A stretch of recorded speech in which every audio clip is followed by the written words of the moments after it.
बच्चों, आज हम मुद्रा का महत्व चल रहा था। हमारा अध्याय 17 आज खत्म होने वाला है। मुद्रा का महत्व पार्ट 2 स्टार्ट करने जा रहे हैं। पार्ट 1 में हमने मुद्रा का महत्व को समझा, उसके 3 पॉइंट हमने डिस्क्राइब किए थे। 3 पॉइंट्स में आपने देखा कि आज वर्तमान युग में मुद्रा का महत्व कितना एक महत्वपूर्ण घटक बन चुकी है मुद्रा, यानी कि हर क्षेत्र में मुद्रा के बिना कोई भी कार्य संभव नहीं है। तो हम कह सकते हैं कि मुद्रा का जो बहुत ज्यादा आर्थिक, सामाजिक, राजनीतिक सभी क्षेत्रों में मुद्रा का महत्व बहुत ज्यादा बढ़ गया है। हमारे पिछले वीडियो में 3 महत्व हमने समझा दिए थे। 3 महत्व जिसमें हमने समझाया था बाजार व्यवस्था की धुरी। पहला पॉइंट जो था बाजार व्यवस्था की धुरी था। दूसरा हमने आर्थिक विकास का मापक, और तीसरा अर्थव्यवस्था की बचतों में निवेश परिवर्तन। ये पॉइंट्सों का डिस्क्रिप्शन हमने पिछले वीडियो में दे दिया था। अब हम अपने मुद्रा के महत्व को आगे बढ़ाते हुए 4th पॉइंट का डिस्क्रिप्शन देने जा रहे हैं। 4th पॉइंट 6 पॉइंट थे। चौथा श्रम विभाजन एवं विशिष्टीकरण। श्रम विभाजन एवं विशिष्टीकरण।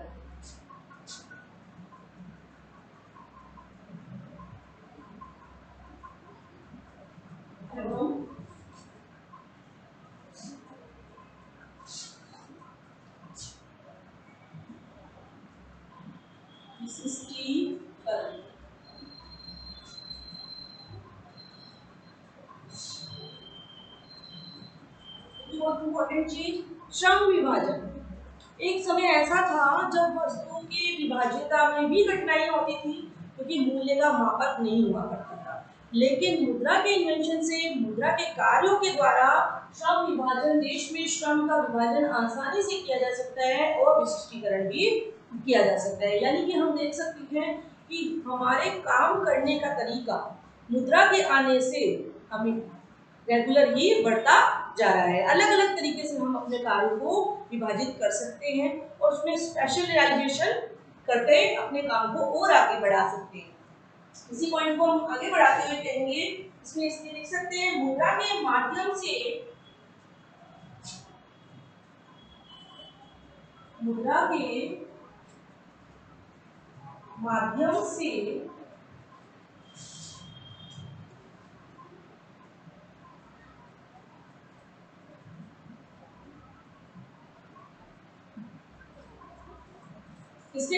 किसके माध्यम से काम सरल हुआ है बच्चों? मुद्रा के आने से। मुद्रा के माध्यम से देश में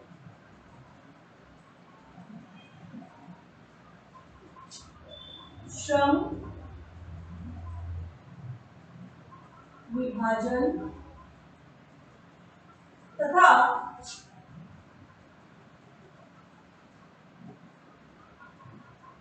विशिष्टीकरण, श्रम विभाजन तथा विशिष्टीकरण करके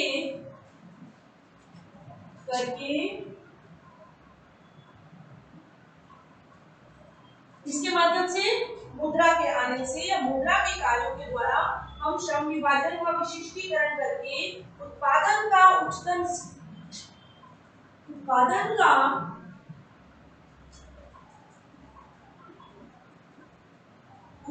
स्तर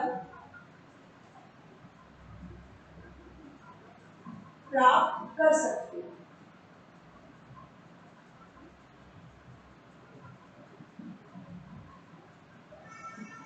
अधिक ज्यादा काम के लिए ज्यादा श्रम देना, कम काम के लिए कम श्रम देना, यानी कि हम श्रम विभाजन श्रमिकों की लेबर जो है वो अपने हिसाब से उत्पादन के स्तर के अनुसार उनका श्रम विभाजन आसानी से कर सकते हैं मुद्रा के माध्यम से। इसीलिए हम कह सकते हैं कि जो इसके द्वारा संभव हुआ है, जो मुद्रा के द्वारा या कारण ही संभव हो सकता है। मुद्रा के द्वारा या कारण ही संभव हो सकता है।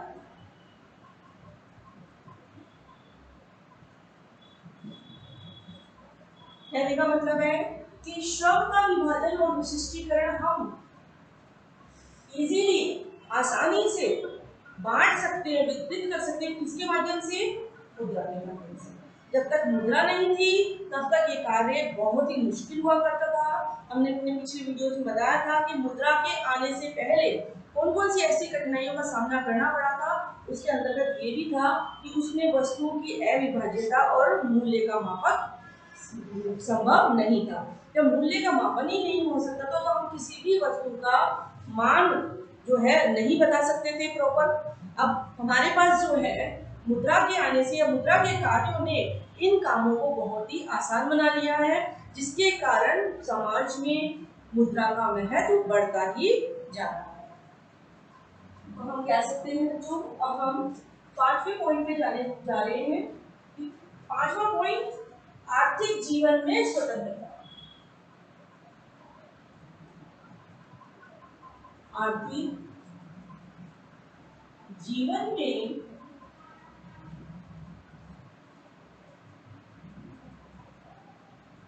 स्वतंत्रता।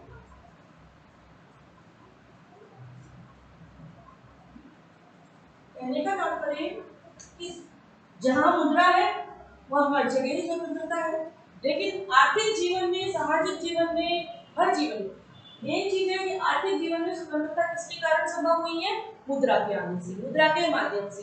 क्योंकि आर्थिक जीवन में हम कई ऐसे लेन देन करते हैं, ट्रांजेक्शन्स करते हैं जो हमारे लिए बहुत इंपॉर्टेंट होते हैं, और वो कार्य या वो सारा काम जो हम किसके माध्यम से करते हैं? मुद्रा के माध्यम से। यही चीज बताने जा रहे हैं कि आर्थिक जीवन में स्वतंत्रता। आर्थिक जीवन में स्वतंत्रता किसके कारण? मुद्रा के प्रयोग से। मुद्रा के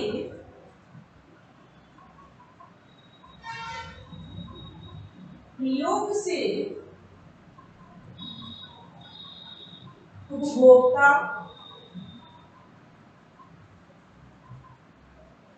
तथा,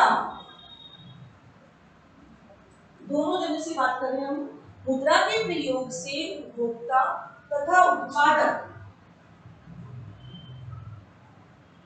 दोनों का काम इजी हो गया। आर्थिक जीवन में जो ट्रांजेक्शन्स होते हैं वो किनके कारण होते हैं बच्चों? उपभोक्ता और उत्पादन के कारण, यानी कि क्रय विक्रय। हम कह सकते हैं कि उपभोक्ता क्रय करता है, उत्पादक जो है वो विक्रय करता है। तो उपभोक्ता तथा उत्पादक दोनों ही बाजार में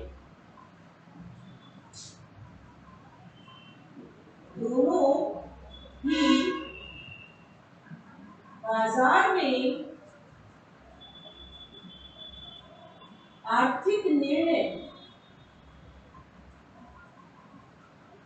दोनों ही बाजार में आर्थिक निर्णय लेने में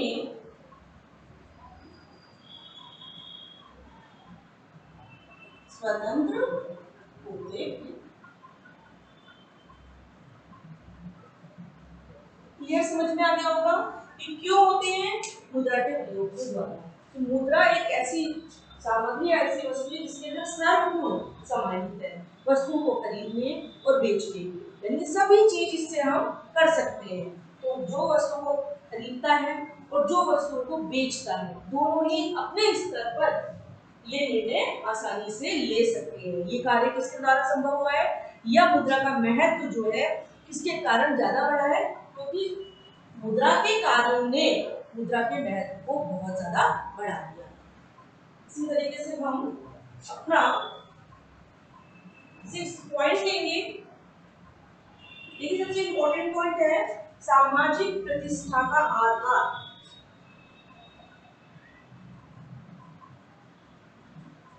सामाजिक प्रतिष्ठा का आधार।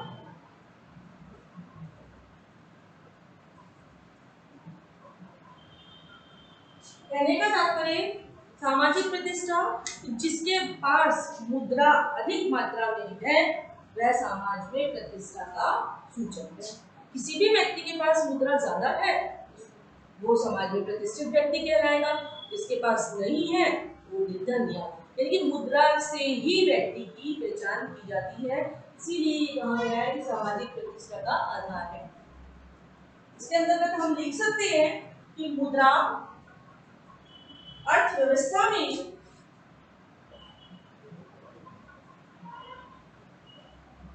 मुद्रा अर्थव्यवस्था में क्या करती है?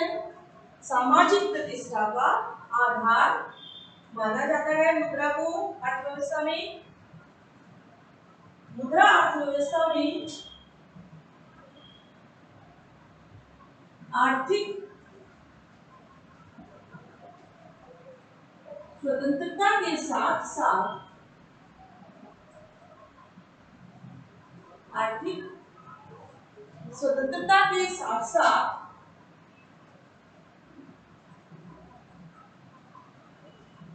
वो क्या करती है? मुद्रा को संग्रहित करने का भी कार्य करती है। समझ में आ रही है कि आर्थिक स्वतंत्रता के निर्णय तो लेती ही है मुद्रा, साथ में मूल्य को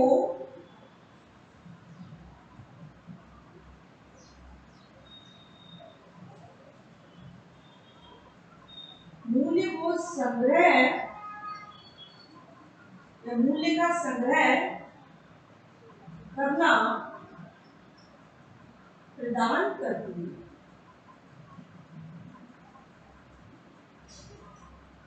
मूल्य का संग्रह करना प्रदान करती है। कहने का तात्पर्य कि ये जो चीज है जो किसका है सूचक? सामाजिक प्रतिष्ठा का सूचक या आधार है, जो सामाजिक प्रतिष्ठा का आधार। लेकिन जो कहने का तात्पर्य है कि जिस व्यक्ति के पास समाज में मुद्रा ज्यादा है या मुद्रा का प्रयोग ज्यादा किया जाता है, जो व्यक्ति जिसके पास मुद्रा होगी वही ज्यादा प्रयोग करेगा तो वो व्यक्ति प्रतिष्ठित व्यक्ति कहलाएगा, समाज में उसकी अलग से पहचान होगी। तो ये जो पॉइंट है हमारा इसी को दर्शाता है कि सामाजिक प्रतिष्ठा का आधार यानी मुद्रा का एक इम्पोर्टेंट महत्व ये भी है कि समाज में ये प्रतिष्ठा का आधार है। तो हम कह सकते हैं जो आज हमारे मुद्रा के महत्व के 6 पॉइंट कंप्लीट हो गए हैं। इम्पोर्टेंट है, क्वेश्चन आ जाता है कि मुद्रा का अर्थ एवं परिभाषा समझाते हुए मुद्रा के महत्व को समझाइए, ठीक है, या मुद्रा का अर्थ एवं परिभाषा को समझाते हुए मुद्रा के कार्यों को समझाइए। तो दो टॉपिक से क्वेश्चन आता ही है कि मुद्रा का अर्थ और परिभाषा तो है ही इम्पोर्टेंट, साथ में मुद्रा का महत्व और मुद्रा के कार्य भी इम्पोर्टेंट है। तो इस तरीके से हमने आज आपको तीनों कार्य समझाए और तीनों इस वीडियो में और 3 कार्य हमने या महत्व जो है तीनों महत्व हमने पिछले वीडियो में समझा है। तो हमारा जो टॉपिक चल रहा था मुद्रा का महत्व पार्ट 1, उसके अंदर हमने 3 पॉइंट्स दर्शाए। मुद्रा के पार्ट 2 में हमारे 3 और आगे बढ़े, कहने का मतलब मुद्रा का महत्व 6 पॉइंटों से हमारा पूरा हो गया। लास्ट में हम मुद्रा के महत्व को एक कंक्लूजन के रूप में क्या दिखाना चाहते हैं, क्या दर्शाना चाहते हैं, वो चीज आप समझाने जा रहे हैं कि हमने मुद्रा के महत्व को समझ लिया, सारे बिंदुओं को समझ लिया, लेकिन इन बिंदुओं के आधार पर हम क्या कंक्लूजन निकालते हैं मुद्रा के महत्व के बारे में, तो वो चीज डिस्कस करेंगे बच्चों। इस तरीके से जो हमारा लास्ट मुद्रा के महत्व का जो है तो लास्ट कंक्लूजन निष्कर्ष पॉइंट हमारे पूरे हो गए कि हमने उपरोक्त बिंदुओं के आधार पर क्या सीखा, क्या चर्चा की और क्या हमने लिया, इन चीजों का हम डिस्कशन करेंगे। कौन से उपरोक्त बिंदु हैं, एक बार रिकॉल करवा रही हूँ आपको कि उपरोक्त बिंदु कौन से। पहला, मुद्रा के महत्व हमने 6 पार्ट किए थे, ठीक है।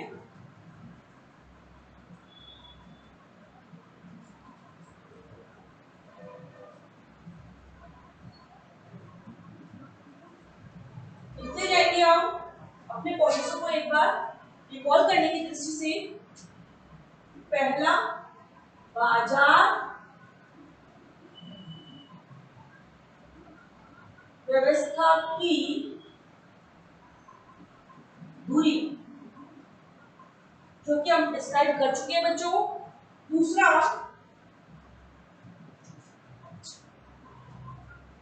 आर्थिक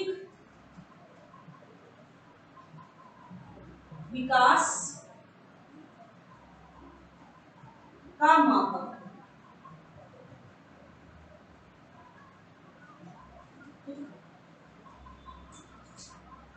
तीसरा, हम अपने 6 पॉइंट्स को एक बार पॉइंट पॉइंट लिख करके डिस्क्राइब करना चाहते हैं ताकि आपको जल्दी समझ में आए। अर्थव्यवस्था की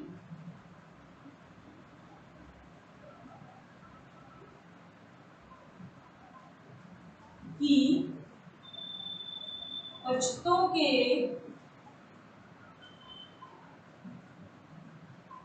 निवेश परिवर्तन।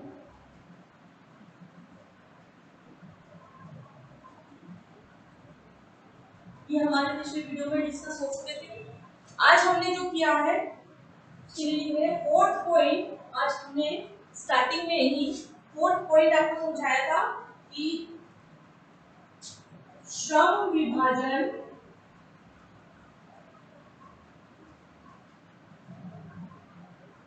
एवं विशिष्टीकरण।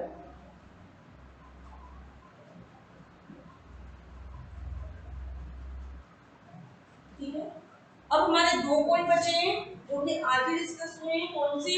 एक तो श्रम विभाजन एवं विशिष्टीकरण, 5वां पॉइंट इसको हम बोल सकते हैं आर्थिक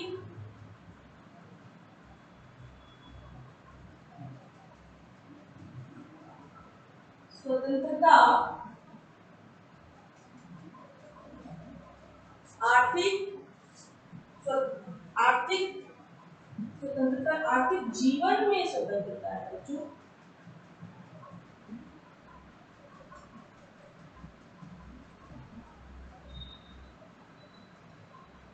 और लास्ट पॉइंट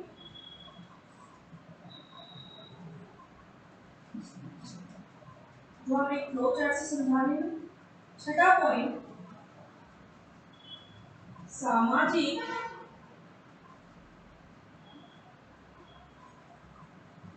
प्रतिष्ठा का आधार।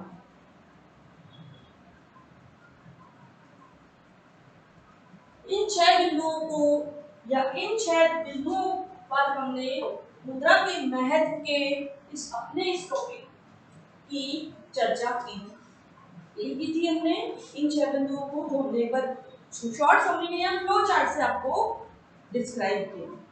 6 पॉइंट्स हमने पढ़ लिए। अब इन 6 पॉइंट्स के आधार पर हम क्या डिस्कशन या क्या कंक्लूजन निकाल रहे उसके आधार पर बताने जा रहे हैं। हम कह सकते हैं कि उपरोक्त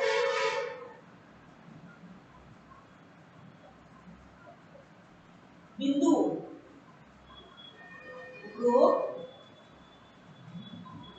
बिंदुओं से स्पष्ट है कि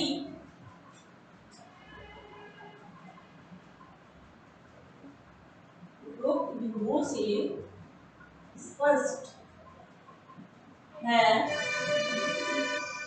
कि, देखिए क्या चीज बताने जा रहे हैं इन बिंदुओं के आधार पर कि हमने कंक्लूजन निकाला कि मुद्रा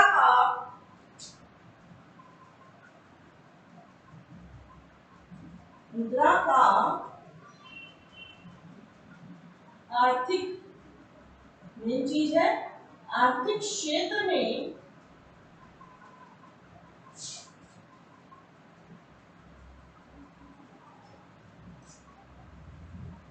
मुद्रा का आर्थिक क्षेत्र में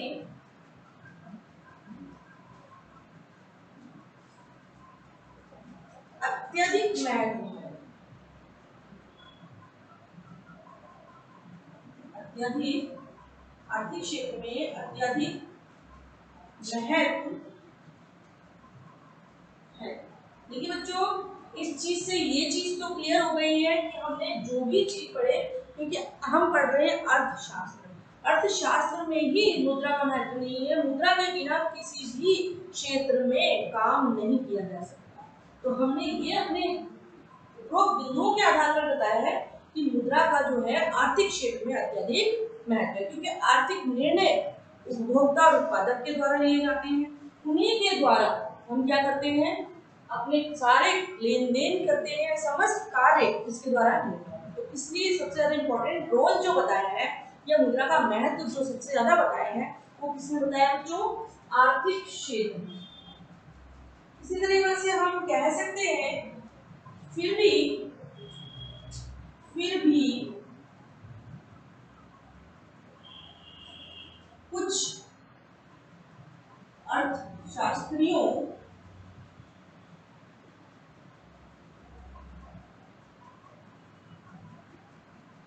का मतलब है कि हम कह तो सकते हैं कि आर्थिक क्षेत्र में ही महत्व है, लेकिन फिर भी कुछ अर्थशास्त्रियों द्वारा मुद्रा के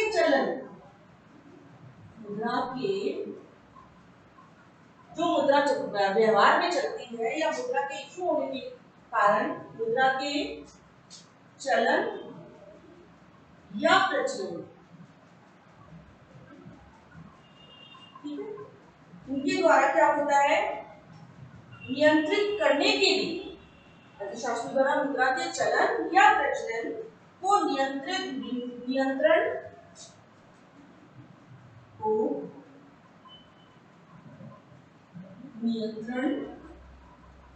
करने की नियंत्रण मतलब अगर बाजार में बहुत ज्यादा मुद्रा इशू करनी है या मुद्रा को नहीं करना है, इस संदर्भ में कुछ अर्थशास्त्री या कुछ विद्वानों द्वारा सलाह दी जाती है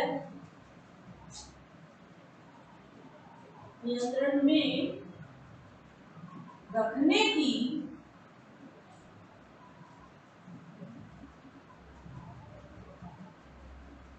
सलाह दी जाती है। इनके द्वारा दी जाती है बच्चों, अर्थशास्त्रियों द्वारा जो मुद्रा जारी की जाती है। उस संदर्भ में हमने पिछले वीडियो में डिस्कस भी किया था कि मुद्रा जारी करने के संदर्भ में क्या क्या बैंक जो है वो क्या क्या कार्य करती है। ये सलाह क्यों दी जाती है या क्यों देते हैं, क्योंकि हम देख सकते हैं सलाह दी जाती है क्योंकि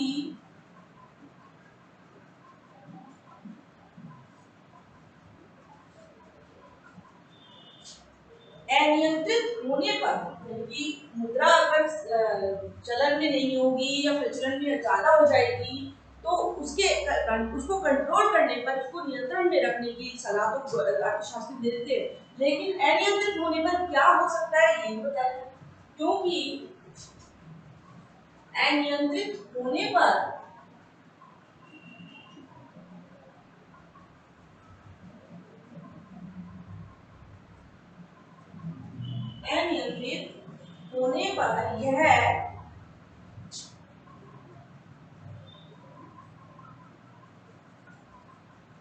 यह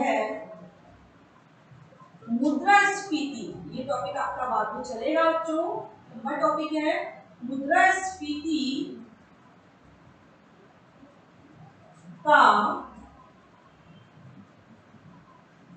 कारण बन सकती है।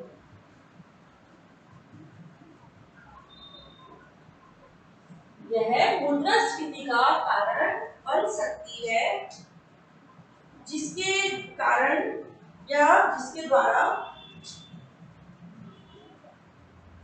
जिसके फलस्वरूप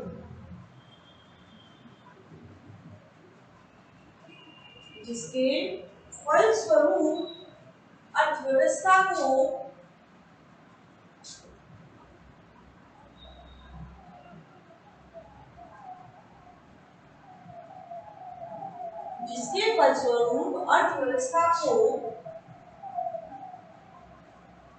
क्या हो सकता है बच्चों, बहुत गंभीर परिणाम भुगतान करने पड़ सकते हैं। बहुत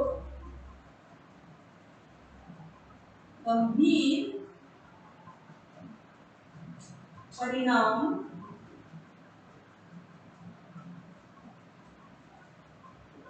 भुगतान करने पड़ सकते हैं।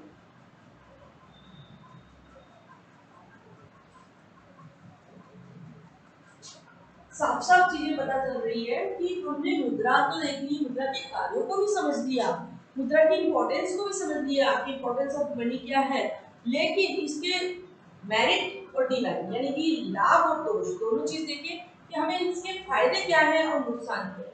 फायदे तो हमें मिल गए कि हाँ इससे बहुत चीजें हो रही है और हो भी रहा है, लेकिन इससे क्या हमें परिणाम भुगतने पड़ सकते हैं वो चीज भी इसमें डिस्क्राइब की गई है कंक्लूजन के अंदर।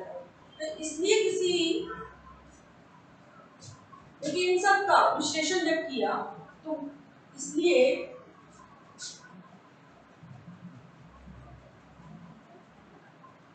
किसी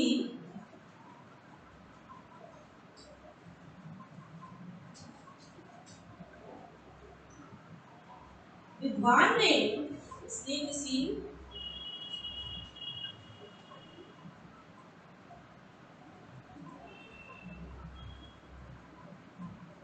विद्वान ने ठीक ही कहा है, ठीक ही कहा है। क्या कहा है? ये बहुत इंपॉर्टेंट लाइन, किसी विद्वान ने ठीक ही कहा है मुद्रा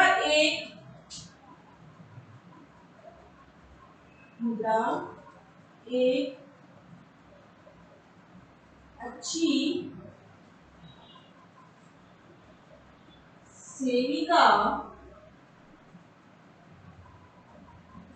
ये बहुत इंपॉर्टेंट चीज है कि मुद्रा एक अच्छी सेविका किंतु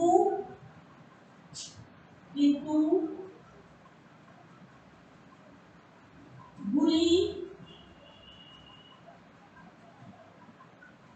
स्वामिनी है।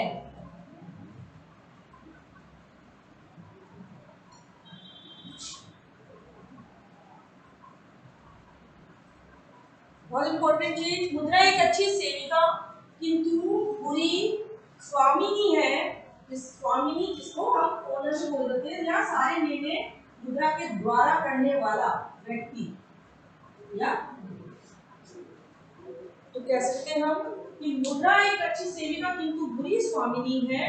कहने का मतलब जब तक मुद्रा का सदुपयोग हो रहा है तब तक तो सही है, लेकिन बुरी स्वामिनी अगर उसका मिसयूज होने लग गया तो ये बुरी स्वामिनी का भी कार्य कर सकती है।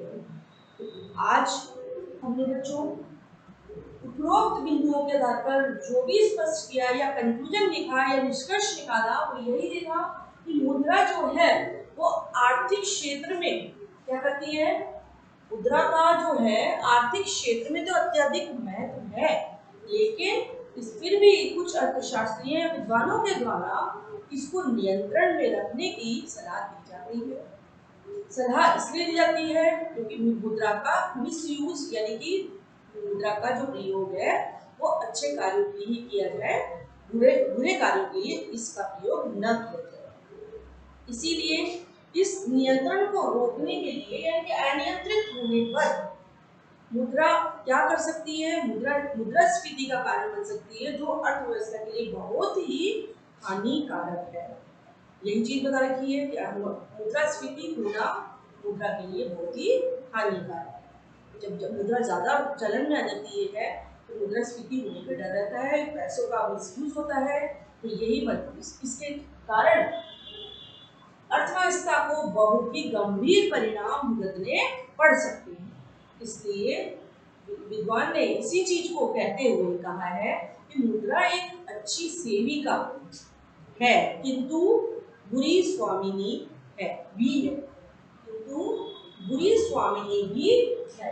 तो इसीलिए हम ये कह सकते हैं कि आज हमारा ये वीडियो और ये चैप्टर दोनों इसी पे क्लोज हो रहा है बच्चों, क्योंकि हमारा अध्याय 17 बहुत इम्पोर्टेंट है।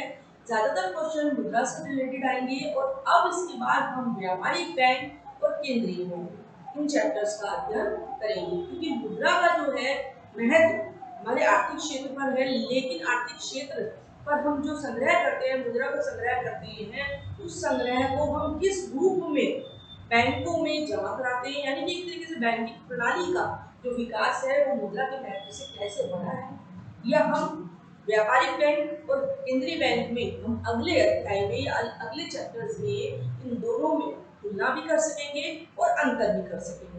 तो हमारे अगले दो चैप्टर व्यापारिक बैंक और केंद्रीय बैंक से रिलेटेड है। आज हमारा अध्याय 17 यूनिट 6 का पहला चैप्टर। यूनिट से देखें तो अध्याय 17 जो है वो यूनिट 6 का पहला चैप्टर है कि मुद्रा का अर्थ, कार्य और महत्व, तो वो हमने डिस्क्राइब कर दिए। आज हमारा चैप्टर कंप्लीट हो गया बच्चों। आशा है आपको बहुत अच्छी तरह से एक एक पॉइंट समझ में आया होगा। हमने धीरे धीरे चलते हुए अपनी चैप्टर को आगे बढ़ाया और एक एक पॉइंट को डिस्क्राइब किया। आप मुझे समय समय पर अपना फीडबैक देते रहे। मुझे फीडबैक बिल्कुल नहीं मिल रहा है आप लोगों का कि आप कितना क्या पढ़ रहे हैं, मुझे कुछ उस बारे में एक बार भी आपने कॉल करके या मेरे को फीडबैक करके कुछ नहीं बताया। आज हमारे काफ़ी सारे वीडियोस बन चुके हैं, लेकिन मुझे फीडबैक नहीं मिल पा रहा है, तो ये बहुत बुरी बात है बच्चों। आप मुझे फीडबैक दें, मुझसे बात करें। जब मैं पूछ रही हूँ तो आप मुझे कोई प्रॉब्लम नहीं बताते हैं, तो आप मुझे बताएं आप देख भी रहे हैं या नहीं देख रहे हैं, ये भी मैं नहीं बता सकती। तो इसलिए मैं अपने वीडियो के थ्रू आपको ये मैसेज पहुंचाना चाहती हूँ कि आप इनको अच्छे से पूरा देखें। पूरा देखने के बाद ही आपको पार्ट 1, पार्ट 2, पार्ट 3 हम अपने चैप्टर्स के इतने पार्ट्स कर करके आपको बताए जा रहे हैं, लेकिन फीडबैक हमें अच्छा नहीं मिल पा रहा है। तो इस संदर्भ में आप हमें बताएं, अपनी प्रॉब्लम्स को सामने लाएं, हम उसका निवारण जरूर करेंगे। कहने का मतलब है कि हम आज अपने अध्याय 17 को कंप्लीट कर रहे हैं।